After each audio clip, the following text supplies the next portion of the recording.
Acho que agora deu tudo certo. Estamos ao vivo. Boa tarde a todos. Prazer estar aqui com vocês. Mais um bate-papo. Um pouquinho atrasado, mas agora acho que deu tudo certo, né? Vamos bater um papo hoje. São dois convidados: José Fernando, de Aparecida, meu amigo, e Maurício Porto também, ex-presidente da Pestalozzi Goiânia, já está aqui conosco. Saudações. Teve um probleminha de rede aqui, mas estamos conectando agora. Vou chamar o meu amigo José Fernando para nós começarmos aqui. Tem um probleminha na rede, mas já foi, acho que foi solucionado. Estou aguardando o José Fernando. Obrigado a todos, vocês que estão conosco aí agora, nesta tarde, finalzinho de tarde. E estou aguardando o José Fernando conectar aqui conosco. José Fernando, que é o responsável. Olá, José. Boa tarde. Tudo bom, meu querido? Tivemos um, Tudo bem? tivemos um pequeno É, atraso aqui por causa de sinal. O pessoal está trocando a rede aqui do condomínio, passando para a fibra. Só que enquanto não passa para o ótimo, né, para o mais moderno, a gente fica prejudicado com o fica no anterior, sofrimento.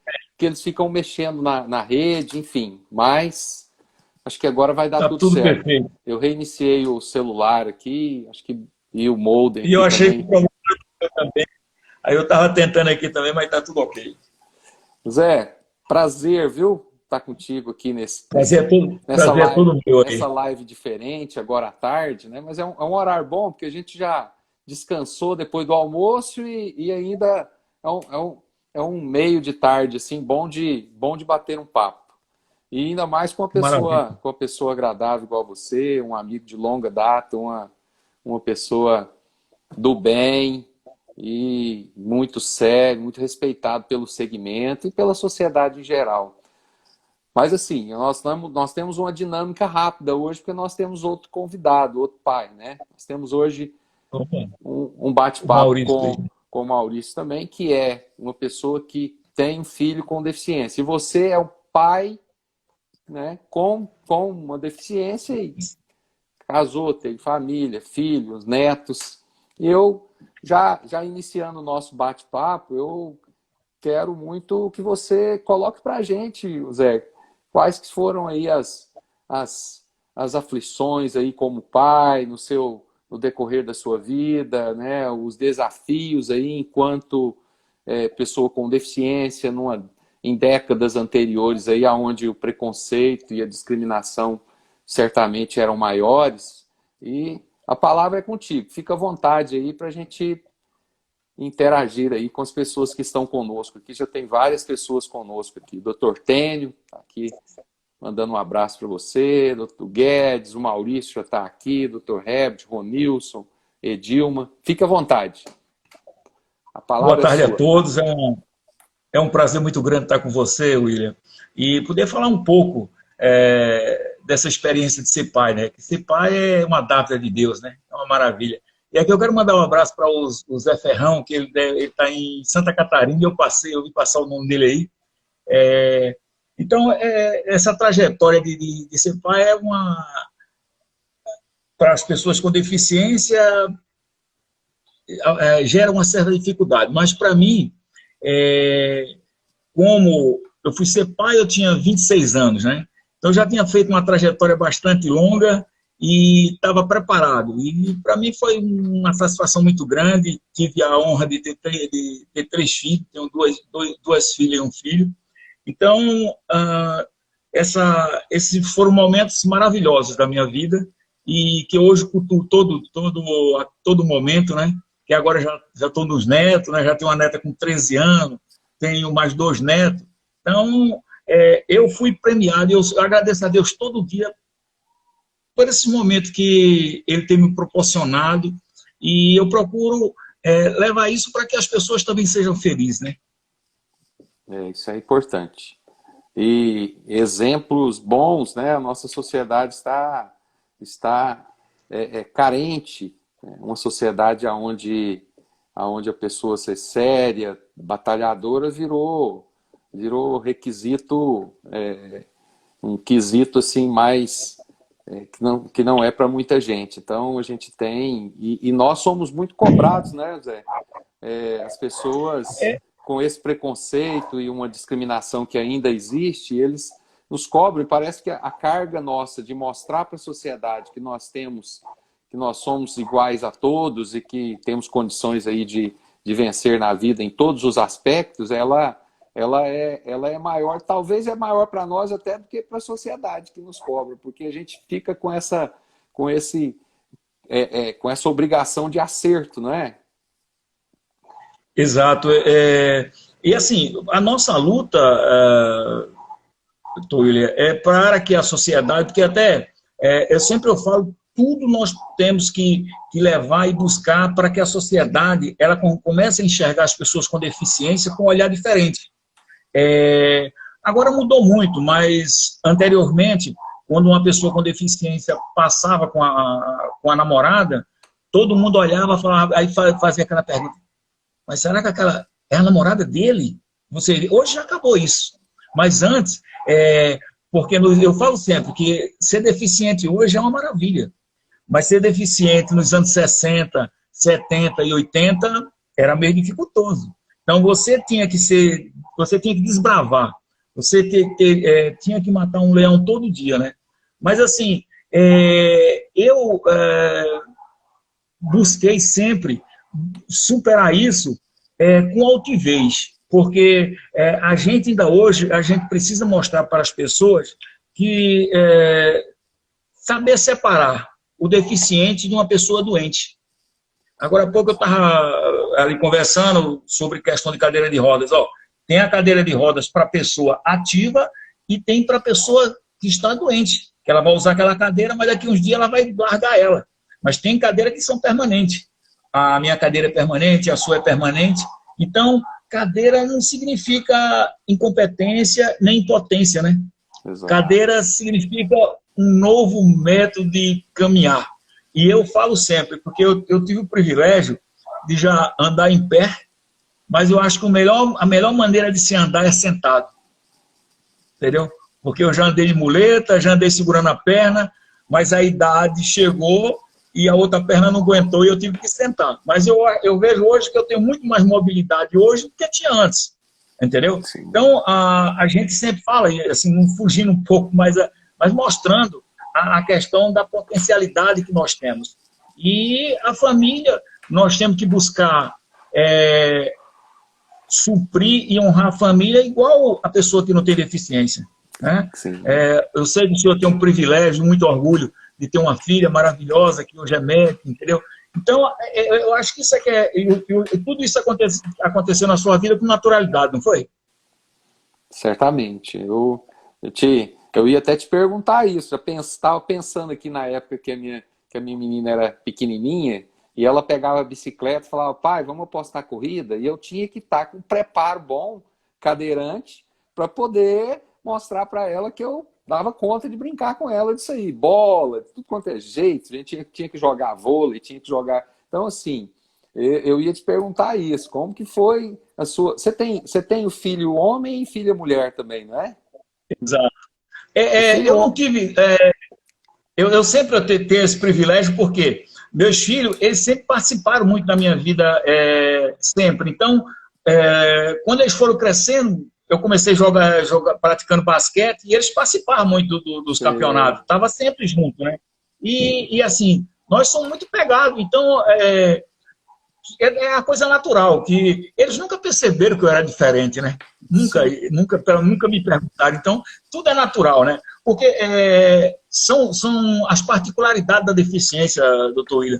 Porque, assim, quando o sujeito tem uma vida normal e, de repente, sofre um acidente, é um trauma que ele sofreu, entendeu? E o meu caso, como eu tive paralisia com 5 anos de idade, eu fiz uma trajetória natural, né? Sim. No seu caso, o senhor já tinha uma vida ativa, aí o senhor foi se adaptar a isso, né? Exato. Então, toda a família tem que se adaptar junto, né? E no meu caso, não. No meu caso, quando eu conheci minha esposa, eu já era deficiente. Quando eu tive meus filhos, eu já era deficiente. Então, eu não tive dificuldade de jeito nenhum.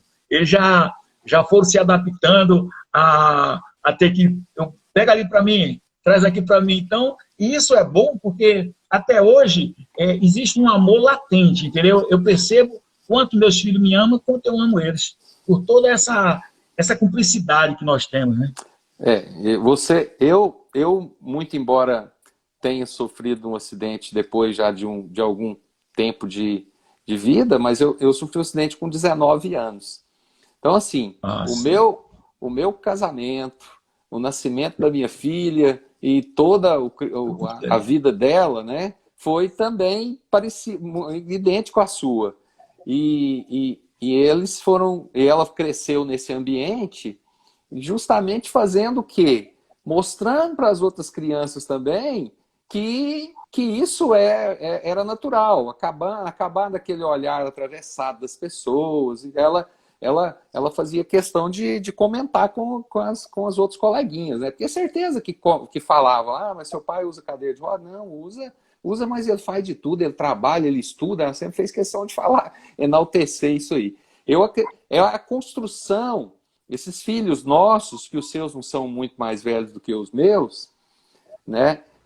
Do que a minha, desculpe, eles ajudaram a a quebrar esse paradigma aí da invalidez, né? Da pessoa que está na cadeira de rodas, ou tem uma polio, ou é cego, ou é surdo, que ele é diferente do restante, que ele não tem... Diferente do lado pejorativo, porque diferença nós temos mesmo.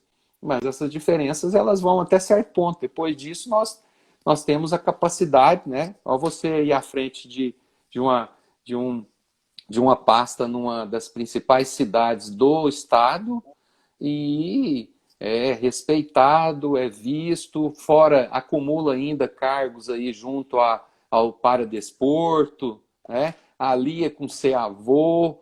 Isso dá um trabalho, né? E a gente, isso aí mostra que nós estamos preparados aí para qualquer coisa. E tem muito mais desafios pela frente. Eu acredito que o seu projeto é dar continuidade aí, né? Tá com essa carinha de barbeou igual a mesa, tá com a carinha de 25 anos aí, ó. Isso tem um chão pra caramba aí pela frente. É renovação, todo dia é renovação, né? Claro, é isso mesmo. Você... Então, mas o mais importante que eu acho que com essas lives que o senhor tem feito e tem buscado, eu vejo um novo panorama e as perspectivas que nós temos. Porque anteriormente, doutor William, as pessoas ficavam com alguma deficiência e se resguardavam, não ia. Hoje eu vejo, quando eu olho para a OAB e vejo lá em média quase 12 pessoas com deficiência atuante, entendeu? Então, isso já começou a fazer uma diferença, porque vai mudando as discussões. Nós começamos a tirar vamos sempre eliminar a questão das tutelas, entendeu? Porque eu acho que nós precisamos, aí quando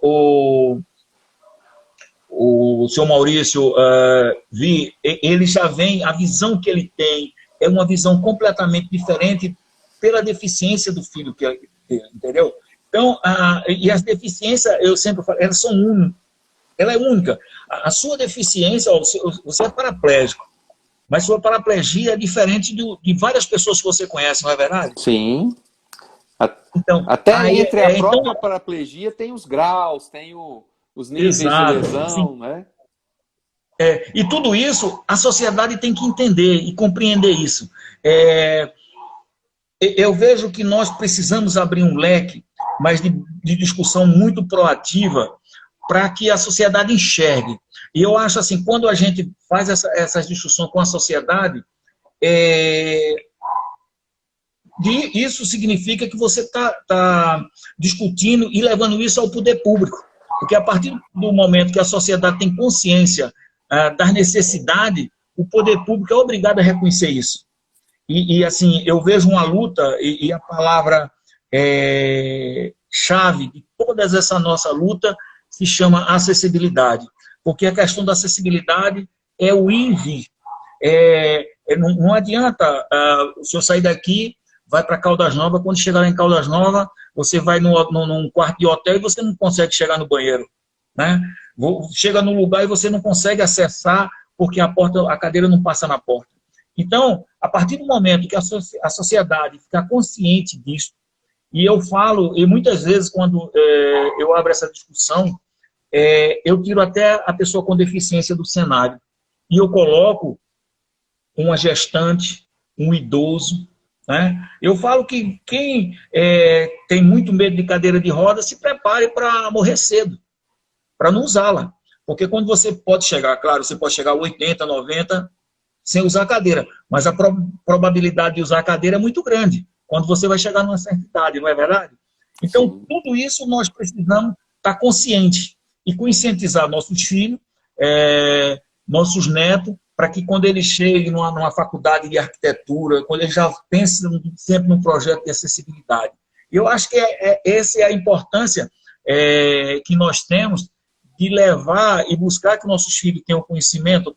Como a sua filha hoje foi para o lado da medicina e ela já tem uma visão da pessoa com deficiência diferente, porque tem muitos médicos que quando chega um paraplégico, apesar de toda residência que ele fez, de tudo, ele ainda acha novidade. Entendeu? Então, a vivência, ela faz toda uma diferença. E nós precisamos compartilhar isso com nossos filhos, com a nossa família, para que nós possamos cada vez mais disseminar o conhecimento e que as pessoas tenham a noção de que a pessoa com deficiência pode ser muito feliz. Pois é, essas discussões igual essas nossas aqui, esse bate-papo, ele tem um poder muito grande junto ao restante da sociedade, porque a gente está sempre passando informações, experiências, e isso é muito importante, Zé, para que a sociedade repense o modo de pensar a respeito dos direitos da pessoa com deficiência. Eu vou te falar o que aconteceu hoje. Hoje eu recebi uma denúncia, que é muito pertinente a isso que você está falando, de um bar aqui em Goiânia que pegou e expandiu a calçada dele e colocou uma faixa exatamente em cima do piso tátil. Eu vi a foto. Né? E aí, eu estou te acompanhando, né? Então... Aí o que aconteceu? Isso começou a chegar mensagem para mim toda hora. E aí, doutor William, olha aqui o que está acontecendo e tal. E eu resolvi olhar, verificar, assim, para nossa alegria, a quantidade de pessoas que se manifestaram com repúdio àquilo que estava acontecendo é assim, 99,9%. Mas a gente ainda depara com pessoas que falam assim, mas para que piso tátil para cego na porta de bar? Cego vai em bar para quê? Desse jeito. A calçada a pessoa pode usar a rua para passar. Então, assim, essas pessoas, a minha experiência de vida chegou, e a sua, eu tenho certeza, que a gente não tem que confrontar com essas pessoas, nós temos que chamá-la para a reflexão. Então, as pessoas que fizeram esse comentário, eu passei uma mensagem assim de que, olha, tomara que você repense o seu modo de pensar, o seu comportamento, porque aquilo ali aquele piso tátil não está ali simplesmente por um capricho da pessoa, não. Isso aí são estudos que vêm há anos e que demonstram que a pessoa com deficiência visual ela precisa daquilo ali para se guiar e tal. E a maioria retorna pedindo desculpa, falando que foi mal e que não foi mal, eu falei sem querer. Então, nós estamos sendo veículo para transformar, né, esse comportamento das pessoas. Isso é importante. E eu acho tão bom quando tem aqui, nós temos tantas pessoas aqui nos assistindo, aqui junto conosco, nos acompanhando, que são pessoas que não têm uma deficiência, mas que são afetos à causa. É isso aí que vai é dar continuidade numa mudança de comportamento da nossa sociedade. O que que é? Responsabilidade social das pessoas para com as minorias. Saber respeitar para ser respeitado. Não é, Zé? Você vê que existe, você concorda comigo que existe uma mudança de comportamento assim, crescente da nossa sociedade? Não, sim, com certeza, mas com relação ao piso tátil mesmo, eu vejo que para cumprir a legislação, as pessoas colocam o piso tátil na frente do comércio, na frente de um prédio, mas sem ter o conhecimento pleno para que serve aquilo lá. Porque muitas vezes o sujeito coloca o piso e termina lá no pé do poste. Você entendeu? Então, Sim. eu sei que ele não fez aquilo com a maldade, mas se vem uma pessoa com deficiência visual, ele vai chegar e vai bater no poste. Vai. Entendeu? Então, a gente precisa, isso vai ser um trabalho que, no futuro, o senhor começar a levar esse conhecimento para a sociedade, para que todo mundo tenha a consciência e tenha o conhecimento daquele piso. Porque muitas pessoas vê aquilo no chão, acham que alguém está enfeitando a rua. Né? Mas tem uma importância muito grande. Outra coisa que nós precisamos que a sociedade fique atenta, para quando estacionar um carro, não estacionar o carro num rebaixamento. Porque aí vem uma senhora com o seu filho no carrinho e ela não vai dar conta de ser ali. Vem o idoso, vai ter a mesma dificuldade. Você entendeu? Então, é isso que nós precisamos fazer, é conscientizar a sociedade, porque a partir do momento que ela vê uma obra sendo mal executada, já vai chamar atenção. Tá? Então, eu vejo... Uma outra coisa, doutor William, isso não está muito dentro do nosso contexto, mas é importante falar que eu acho que nós precisamos conscientizar as pessoas lá na faculdade de arquitetura. Para que não haja, até eu estava conversando, eu tenho depois eu vou até lá conversar, que ela faz parte lá da secretaria, a doutora Fernanda, que eu vi ela falando, que seja abolida as portas de 60, né? Eu Sim. Achei muito interessante as argumentações dela.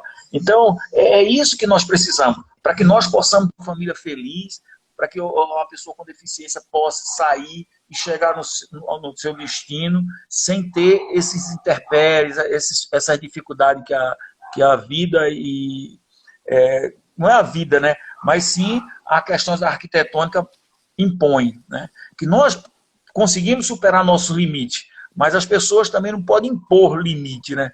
Pode deixar que o limite da vida nós superamos, né? Isso é que é importante. Agora, outro ponto importante, Zé, é a necessidade dos órgãos públicos treinarem melhor, capacitar melhor os seus fiscais, os seus engenheiros, para que eles possam atuar como orientadores dessas pessoas que estão querendo acertar, igual você falou, construir o piso tátil, mas saber que a hora que termina o limite dele, se for um lote vago, se tiver um obstáculo, que ele utilize ali aquele piso tátil correspondente àquele sinal ali de alerta. Isso aí tem que ser executado, né, pelos fiscais, pelos agentes públicos, para que isso não se torne uma armadilha para as pessoas. Né? Eu costumo dizer que eu costumo conversar com alguns fiscais e eles reclamam muito disso, que eles são, às vezes, os últimos a saber que aquela lei foi implantada, que aquilo ali tem que ser executado daquela forma. Então, eu acho a importância de um legislativo composto por pessoa com deficiência justamente por isso, as nossas prefeituras, aliás, desculpe, os nossos legislativos, as nossas câmaras, para que provoquem o executivo aí no sentido de transformar, de exigir que esses fiscais sejam treinados. Nós temos Aparecida aí com pré-candidatos aí que está até aqui com a gente, Paulinho Pimenta, né, senador Canedo, Trindade, Porangatu com o nosso amigo aí, o Andrezinho, que está nos assistindo também, para nós Um abraço formarmos para ele. um novo time. Você já defende isso há tanto tempo, hein, Zé? Você já fala comigo isso há tanto Exato. tempo, a necessidade da Nós gente ter precisamos fortalecer o segmento. representatividade, né? Não esqueço disso aí, há 4, 5 anos atrás você já falava isso, e a gente está, né, batalhando aí para que pessoas nossas sejam conduzidos aí. O Zé, sabe que se a gente fosse conversar sobre isso aí, a gente ficava a tarde inteira, né? Que é muita coisa para falar. Mas assim, voltando ao nosso tema Nosso principal aí, tema. que é a dádiva de ser pai, né? E as alegrias, alegrias desse período todo aí, né? Contentamento aí de ter conseguido, né, ter uma família, e eu vejo aí pelo que eu te conheço, pelas postagens, por tudo que é uma família tão amorosa, unida. Como é que foi, como é que está sendo isso na sua vida? Rapaz, eu vou falar para você, porque eu tenho 40 anos de casamento, né? Minha filha mais velha, ela tem 36 anos, então as alegrias são muitas, né? E assim, eu tenho, e essa alegria, essa felicidade, ela se renova a cada semana, porque todo domingo estão todos almoçando comigo, né? Então, cada domingo se renova essa satisfação e esse prazer de ser pai, de ter uma família e saber. Eu sempre falo para as pessoas, assim, para os pais, que nós precisamos tratar nossos filhos com muito carinho, para no futuro você não se sentir abandonado. E essa certeza eu tenho. Eu trato todo com muito carinho e com muito amor para que isso eu nunca me sinta abandonado por eles, entendeu? E eu acho que a vida é assim. Se você dá flores, você vai receber flores, né? Então, Exato. eu acho que é importante que nós possamos cuidar do nosso filho com muito carinho, com muita dedicação, para que eles se sintam felizes também e possam constituir famílias e dar esse mesmo amor para os filhos deles. Essa é a minha alegria e a minha satisfação que eu tenho como pai e da família que eu constituí. Pois é, e os netos aí que chegaram já, né? Já estão. Daqui uns dias já tem neto aí jogando basquete com você aí, né? Se é que já não tá batendo a bolinha, né? Quantos anos que estão os netos? Eu tenho uma com 13, um com 5, não, um com 4 e outro com 6. Não, mas você já tem uma neta moça já, 13 anos, é mulher Nossa, 13 anos, é. Pois é, 13 casou anos, é. com... Essa é filha do meu filho, né? Ela tem 13 anos. Que beleza, né? Então, Pois é igual logo, você... Pode falar. eu espero quando eu completar uns 70, aí eu já seja bisavô, né? Porque agora eu não quero esse desejo, que eu quero que ela estude, que ela torne a vida dela bem encaminhada para poder pensar nisso, aí para me dar um bisneto, né? Que já é uma outra geração, já é uma outra alegria da vida, né? Pois é, e é outra coisa que nós estamos quebrando paradigmas, mostrando para a sociedade. Tem gente que acha que pessoa com deficiência, cadeirante, ele tem vida curta, ele vai viver pouco, porque fica só sentado. É um absurdo isso. Então, nós temos colegas aí cadeirantes que já está com 70 anos, 75 anos de idade, está vida saudável, Esse já vida está com plena. 85, rapaz. Então, isso vai depender, é igualzinho qualquer outra pessoa. Tem que cuidar, tem que criar uma poupança de qualidade aí para ter uma vida melhor no final dela, né? Vida com Não, qualidade. Uma coisa é ser idoso, se tornar idoso, e a outra é se tornar velho. Velho é aquele que não tem saúde, que não consegue fazer as coisas. O idoso, né, na concepção nova aí, é aquela pessoa que vai viver bem de acordo com a capacidade física e a mental dele. Ele vai tocar a vida dele do mesmo jeito, né? com certeza. Zé, Zé, uma das coisas que eu acho que é salutar é justamente essa vida dinâmica, tendo atividades, mesmo estando na idade que já poderia até estar parando. Não estou te chamando de velho, não. Estou te falando pela idade que já criou os filhos, mas não, tá com projetos, coisas para dar continuidade para colaborar na construção daquilo que nós falamos, de uma sociedade mais justa, mais inclusiva, né? Dando o exemplo de como que isso deve acontecer. Isso é muito bom. Eu te parabenizo e tenho você como uma das referências que para a minha vida, para o meu dia a dia. Assim, Eu sou muito grato pela deferência. nós já estamos.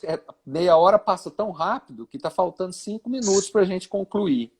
E eu queria te Pronto. deixar esse espaço para você fazer seus agradecimentos e já Certo. te convidar para as próximas semanas, talvez um próximo mês, nós fazemos uma live já com um tempo maior para a gente poder discorrer aí sobre tudo aquilo que a gente conversa de vez em quando por telefone, que a conversa é longa, a gente vai falando sobre tudo que nós precisamos, o que a nossa Né? sociedade está carente, qual que é a responsabilidade nossa para com o restante dos nossos pares, né? Nós vamos voltar a conversar. Hoje era uma coisa mais mesmo para a gente conhecer um pouco de você, um pouco do pai, um pouco do avô. E fique à vontade, você tem os seus 3, 4 minutos para... Nessas minhas saudações finais, eu quero aqui prestar uma homenagem a 2 pais, que ele representa todo o amor que um pai tem para dar com o filho, que é o Rael, que é o pai do Reinaldo, e o André Luiz, que é o pai do Luiz. Esses 2 caras abdicaram da vida deles para cuidar dos filhos. Então, são os super pais, né? Então, homenageando e falando desses 2, e também homenageando o Maurício Porto, que está vindo aí próximo, que são pais super dedicados para os filhos, tá? Então, e o Maurício não, o Rael e o Luiz, eles são os pais que têm uma denominação diferente, eles são pai, porque eles são pai e mãe, tá? Então, esses 2 caras, eu aqui deixo minha homenagem para eles pela dedicação que eles têm pelos filhos dele. E aqui eu quero mandar um abraço para minha amiga Ana Maciel, que está lá em Fortaleza nos assistindo. Mandar um grande abraço. Faz tempo que eu não a vejo, mas ela mandou uma mensagem que está na expectativa de estar nos assistindo nesse momento. E a todos os meus parentes lá de Recife. E aqui eu estou com essa camisa aqui, que é do Esporte Clube do Recife, que é o papai da cidade, né? E como diz os pais de amanhã, aqui é homenagem a todos os pais do Brasil e do Recife. Que maravilha. Esporte. Então, William, é uma satisfação muito grande cumprimentar aqui também o Guedes, o Dr. Herb, todos, o Ronilson, não sei, depois vamos arrumar uma nomenclatura para o Ronilson, que ele é paulista goiano agora, né? Exatamente. Então assim, eu fico muito feliz, eu acho que cada dia nós, desse segmento da pessoa com deficiência, começamos a nos unir em busca de objetivo, e tudo isso vai fazer com que as famílias das pessoas sejam mais fortes, harmoniosas. Tá? Então, eu acho que isso é que é importante. E aqui eu quero mandar, deixar uma mensagem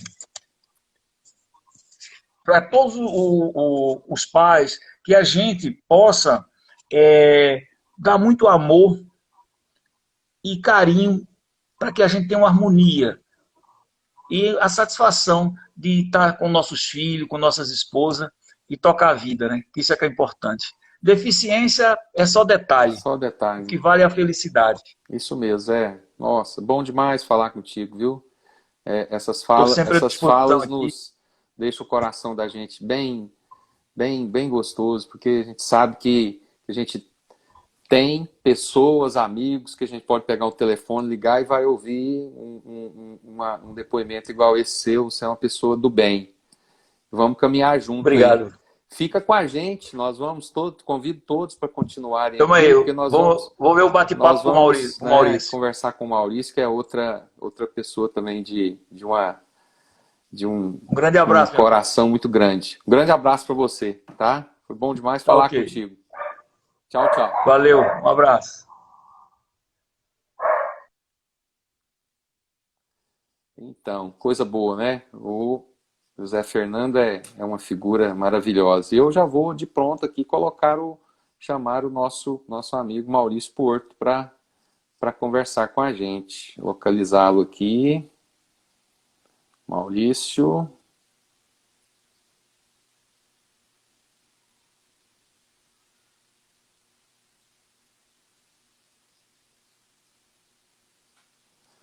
Estamos adicionando o Maurício para a gente continuar nosso bate-papo, que foi tão bom essa primeira parte, né? Olá, Maurício. Olá, William, como vai? Tudo bem? Prazer em te receber aqui na nossa casa, né? Porque vem online aqui para casa da gente, né? E para casa de todos os que estão aí. Satisfação e uma alegria imensa de estar contigo nesse momento agora para a gente bater um papo nesse restante dessa meia hora aqui. Tá tudo bem com você, com a família, com os filhos? Tá me ouvindo bem? Tá, tô ouvindo bem agora. Teve um cortezinho, mas agora tá bem. Viu, William? Eu quero cumprimentar a sua pessoa, primeiro pela sua iniciativa desse bate-papo, né? Cumprimentar aí o Zé Fernando, que eu conheço, não pessoalmente, mas conheço o Zé Fernando, que ele foi do segmento do esporte, né? Eu pratiquei esporte até um certo tempo atrás também, né? Cumprimentar a todos que estão participando aí, nos assistindo, né? O professor José Guedes, presidente da Associação Pestalozzi de Goiânia, a minha esposa Beatriz, que é uma voluntária há quase 30 anos, né? No segmento da pessoa com deficiência, enfim, todos os demais que estão aí participando, está bem concorrida, né? Essa nosso bate-papo. Então, eu me coloco aqui à disposição desse momento com vocês. Nós é que agradecemos, Maurício. A ideia hoje é justamente conversar com pessoas que tenham, né, uma história aí voltada para a luta dos direitos da pessoa com deficiência e que tenham experiência sendo pai com deficiência ou pai de pessoa com algum tipo de deficiência. Então, eu conversando com o Guedes, falei, Guedes, eu queria muito bater um papo com o Maurício. Eu encontrei com ele algumas vezes na Pestalozzi, mas nunca tinha tido a oportunidade de conversar com ele. Então, vamos aproveitar isso. Foi uma excelente ideia. Vamos chamá-lo para o bate-papo. E aqui estamos, né? E a dinâmica é idêntica à do Zé Fernando, só com outro viés aí, que é o viés seu, né? De pai de uma pessoa com deficiência. Eu queria ouvir aí um pouco de você, quem é o Maurício Porto, e você já pode entrar também nessa questão aí de quais que foram os desafios de ter um filho com deficiência, né? A família, quantos filhos você tem, com a sua esposa, e contar um pouco da sua história para nós. Fique à vontade.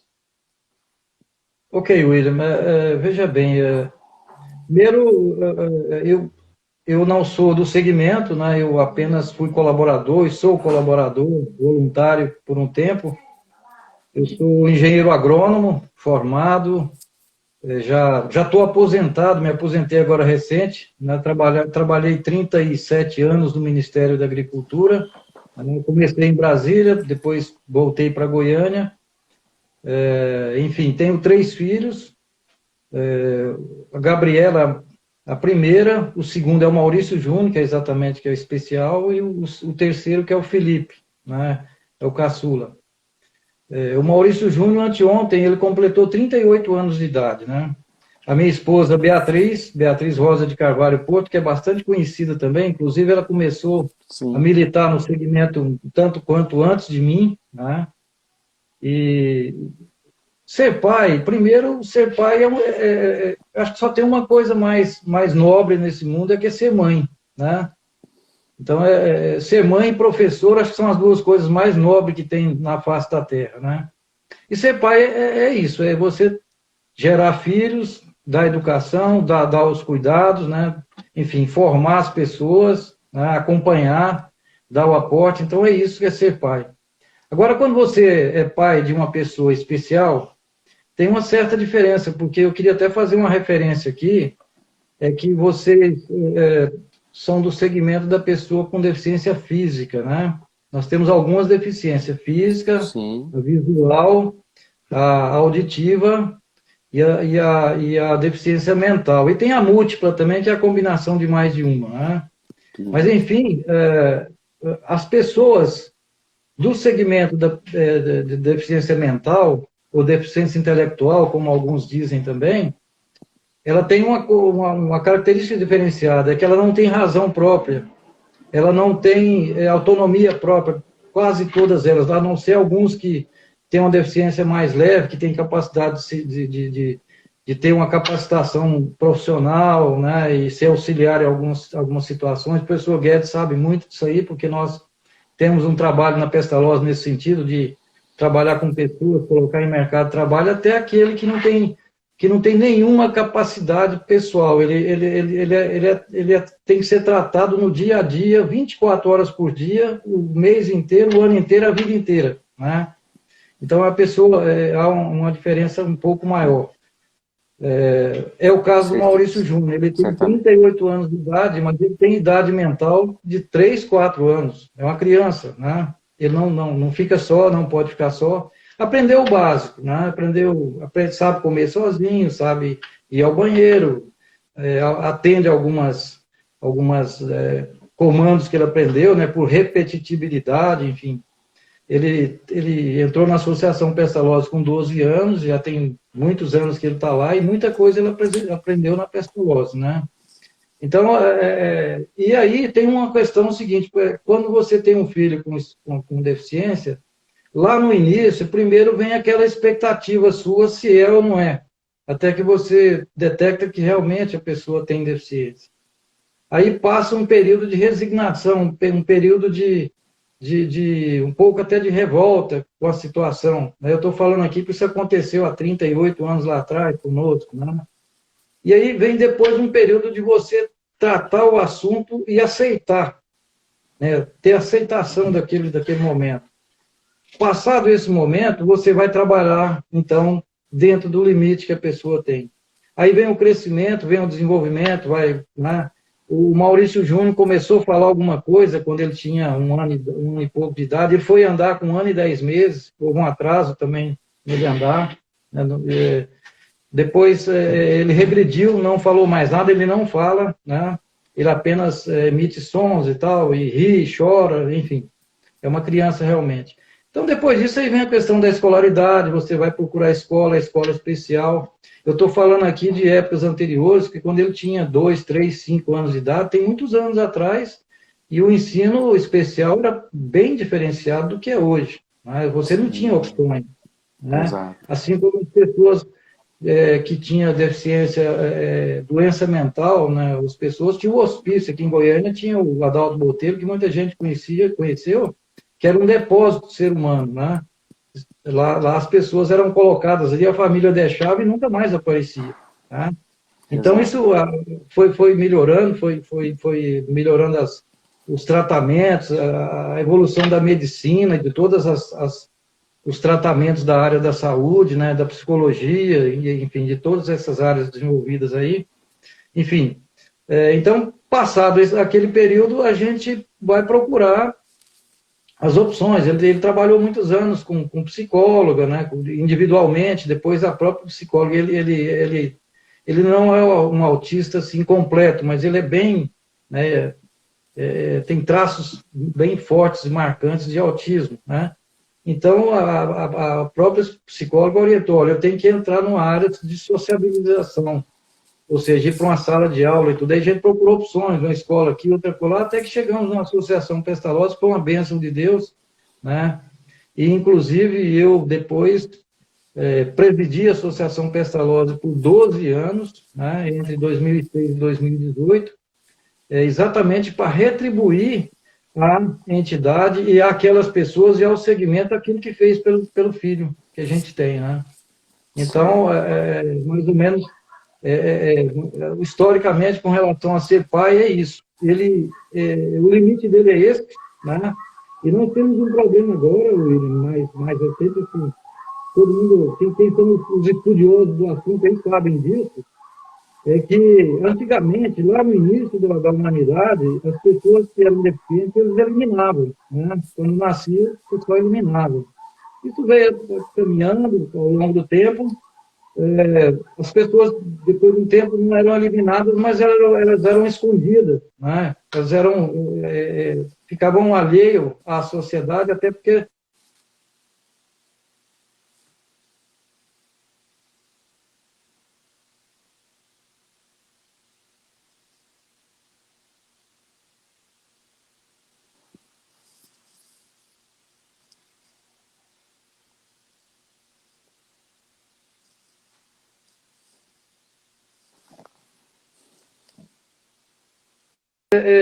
a média de idade dessas pessoas, que elas morriam cedo, elas tinham um ciclo de vida menor, né?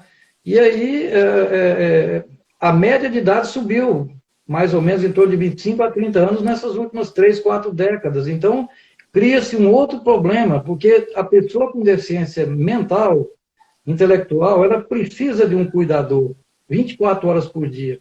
E geralmente o pai, ou a mãe, ou a tia, ou a irmã, ou o irmão, que é mais velha, a pessoa mais idosa, ela falece. Nós temos casos e mais casos da pestalose. E aí fica por conta de terceiros, de quartos. É um problema social também que já gera nesse aspecto aí. Tá? Então, basicamente, com relação a ser pai de uma pessoa especial, eu vou lhe dizer uma coisa para você e para todos aí. A minha esposa, ela começou a trabalhar quando o Maurício Júnior nasceu. Já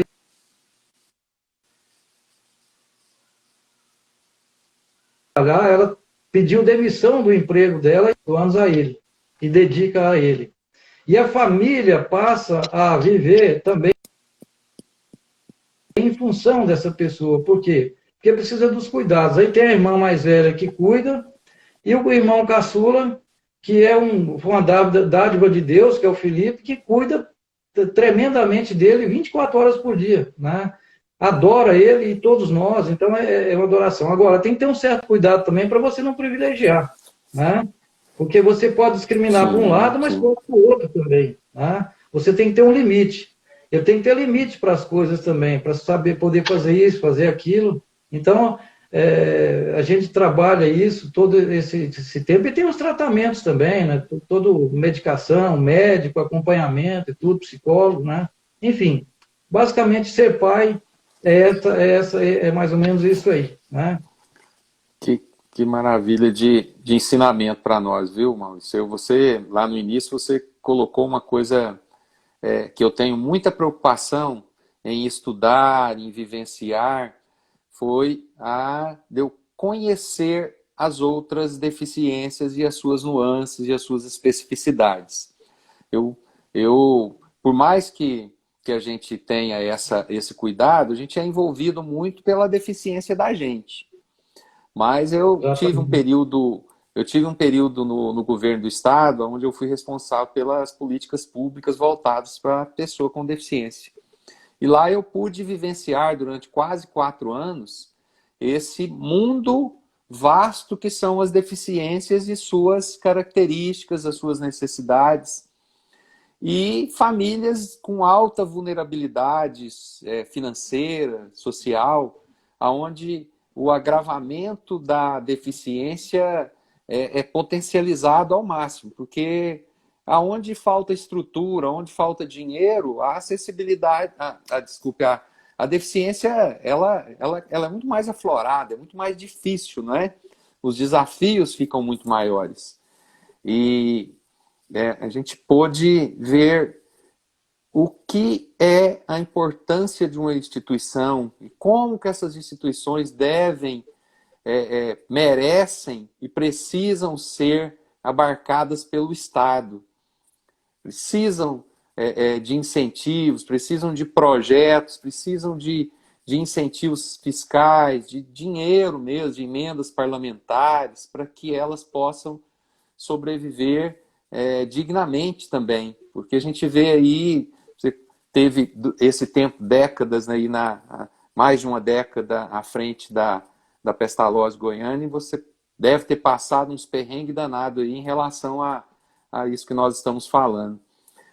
E até uma pergunta que eu ia, né, colocar para você, o que você acha nessa experiência que você passou por lá, o que o Estado, né, quando a gente fala Estado, município, Estado, federação, precisa melhorar no sentido de dar uma guarida melhor para essas entidades, porque é a segunda casa da pessoa com deficiência, né, Maurício? É ali que você encontra um refúgio, um amparo, um colo para receber o seu filho, enfim. O que você acha que isso tem que mudar no atual contexto nosso?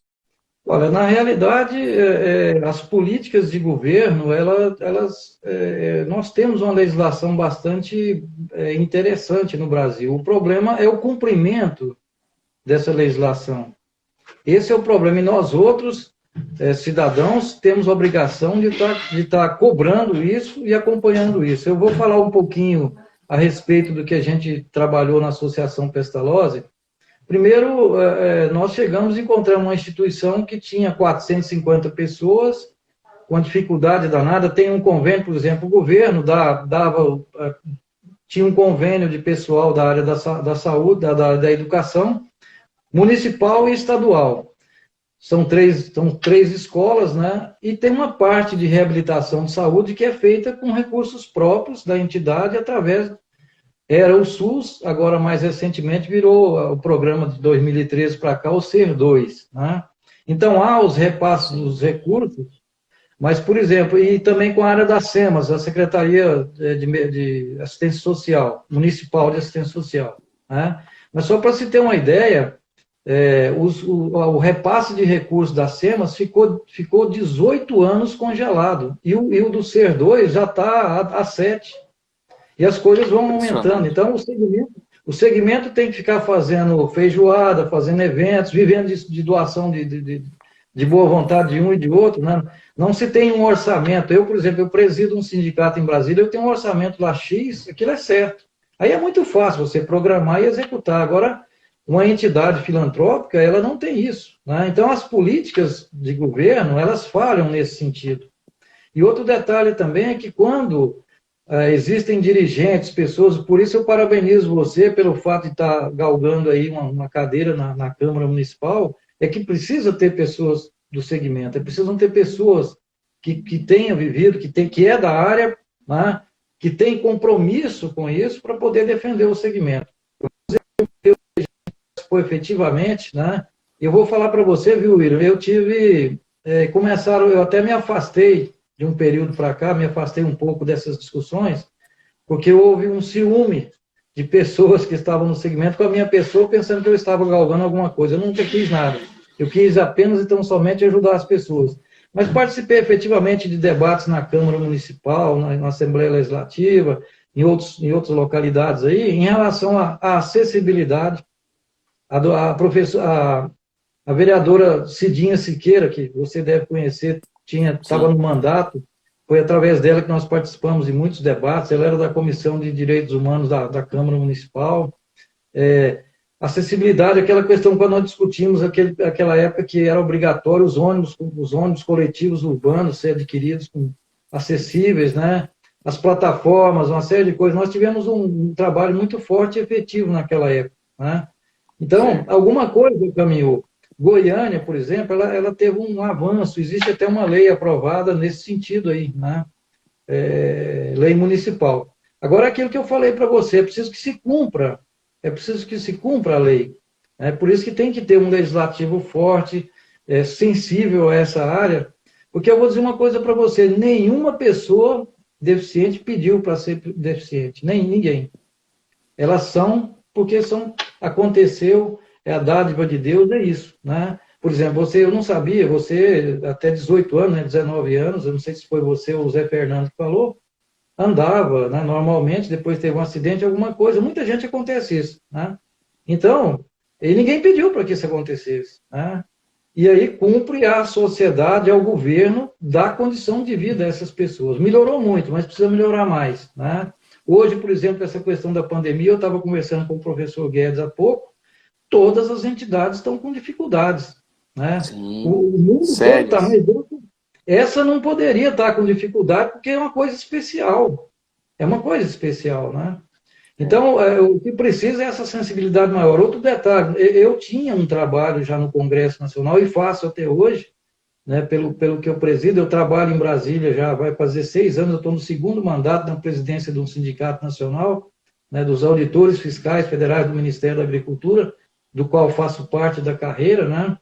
É, eu tenho um trabalho forte no Congresso e eu trouxe isso para a Associação Pestalozzi de Goiânia e consegui muito recurso, durante o período que eu estive, de emendas parlamentares, né? Através dos parlamentares que a gente conhecia, muitos tinham sensibilidade, arrumamos, nós consertamos, reformamos todas as 3 unidades, reequipamos a parte de reabilitação, enfim, demos melhores condições de trabalho aos profissionais, porque se você dá condições boas para eles, inclusive de salário, ele vai tratar bem a pessoa que ele tá cuidando, né? Porque é um segundo pai, é uma segunda mãe o profissional que está trabalhando ali, né? Com Sem essas dúvida. pessoas. Então, mais ou menos seria isso, é o trabalho necessário que é preciso ser feito nesse segmento aí. E outro detalhe é que as pessoas que têm sensibilidade para isso precisam se unir também. É preciso defender. Eu vi aí o Zé Fernando falando alguma coisa sobre, por exemplo, estacionamento do deficiente, né? Em Brasília, eu moro num hotel, lá tem uma vaga para deficiente e uma para idoso, né? Eu já fui lá e pedi pessoas para tirar o carro. Falei, olha, você não é, você está com algum deficiente, você não é deficiente, não pode pôr o carro aqui. Ah, mas está desocupado, mas chega alguém, precisa colocar aqui. Claro. E fui lá no vigilante, no vigilante lá da portaria da recepção do hotel, disse, olha, você tem a obrigação de estar, eu tenho a obrigação, porque todo cidadão tem a obrigação de fazer isso. Fica vigilante ali. Se chegar um idoso, vai lá saber se ele é idoso mesmo, se ele tem autorização para estar na vaga do idoso. O deficiente da mesma forma. É preciso respeitar isso aí. O Zé Fernando falou também a questão dos meio-fio rebaixado. A pessoa vem com um carro ali, vem uma mãe com um carrinho com um deficiente, alguma coisa, ou um próprio deficiente, ele não tem como ele transitar, ele tem que dar uma volta para outro lado e tudo, Sim. procurar um outro local. Falta de consciência das pessoas, né? Então é isso. O cidadão tem que conscientizar dessa situação aí, né? Falta Mais ou menos seria empatia, né? isso. Falta empatia, né, Maurício? Pessoas se colocar no Exatamente. lugar do outro, falta responsabilidade Exatamente. social e falta isso que você colocou. A sociedade, ela tem obrigação, ela não pode só simplesmente falar, não, aquilo ali não é meu mundo, eu não vou falar nada. Não, ao contrário, ele tem que realmente cumprir o papel dele, de fiscalizar, porque ele está fiscalizando para ele e para os outros. Maurício, olha só, nossa conversa está tão boa e falta 1 minuto e meio para acabar. Você acredita que nós tivemos esse período de... O tempo passou muito rápido e parece que tá meio falho agora, deu um problema de sinal. Eu quero aproveitar esses últimos 1 minuto e 25 aqui para poder te agradecer e te dizer que eu vou te convidar mais para te escutar o Maurício, acho que até caiu o sinal dele. Eu vou agradecer pessoalmente o Maurício daqui a pouco, vou ligar para ele e quero agradecer a todos vocês. Estão faltando 55 segundos para acabar. Foi um papo maravilhoso. Quero deixar um abraço aqui a todos, em especial aos pais, né, de toda a nossa cidade, do nosso estado, os pais que estão aqui nos assistindo, e dizer para vocês que conversando sobre direitos das pessoas com deficiência, conversando sobre os nossos temas, é que nós vamos construir uma sociedade melhor, uma sociedade mais inclusiva e, acima de tudo, que a gente tenha a percepção de que nós precisamos de pessoas nossas falando sobre os nossos problemas. Nada sobre nós sem nós. Deixo um grande abraço a todos, um um excelente final de semana e foi um grande prazer estar com vocês, tá? Um grande abraço e até mais.